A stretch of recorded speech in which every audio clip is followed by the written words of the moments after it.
Que nous puissions nous consoler par une parole dans 1 Thessaloniciens chapitre 4 versets 15 à 18.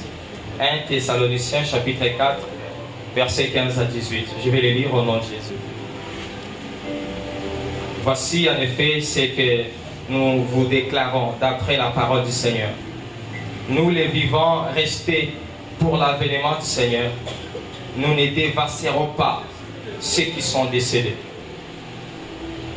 Car le Seigneur lui-même a un signal donné à la voix d'un archange et au son de la trompette de Dieu descendra du ciel et les morts à Christ ressusciteront premièrement.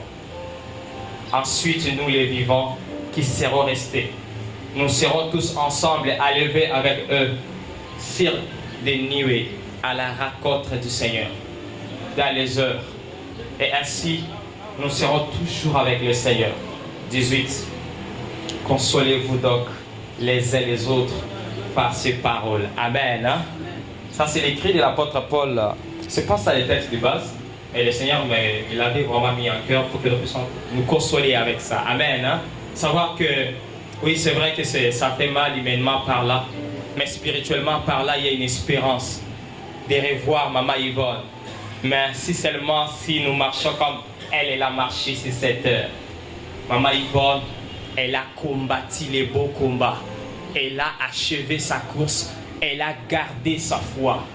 Je me rappelle la dernière fois nous étions avec les révérends Malémé pour toujours au camp. Et les révérends étaient en train de nous faire part de ce que Maman Yvonne était en train de lui dire. Maman Yvonne disait qu'elle était positive à l'intérieur d'elle-même, dans sa pensée. Et elle était prête. Si le Seigneur décidait de la prendre même maintenant. Alléluia. Quelle assurance du salut cette maman avait. Quelle foi en Dieu cette maman avait.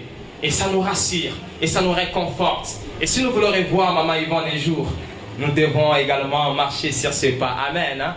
Et c'est vraiment un message pour ses enfants en particulier. Et pour toute sa famille biologique. La meilleure façon d'honorer la mémoire de cette maman, c'est de marcher comme elle a marché elle-même. À craindre Dieu, à servir Dieu. Je me rappelle, alors qu'elle était encore malade, elle ne pouvait pas hésiter de continuer à aller à l'église. De venir à l'église.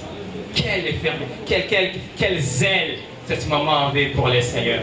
La meilleure façon pour nous d'honorer la mémoire de cette maman, c'est de marcher comme elle a marché elle-même pendant sa vie sur cette terre. Amen. Nous bénissons le Seigneur pour cela. Nous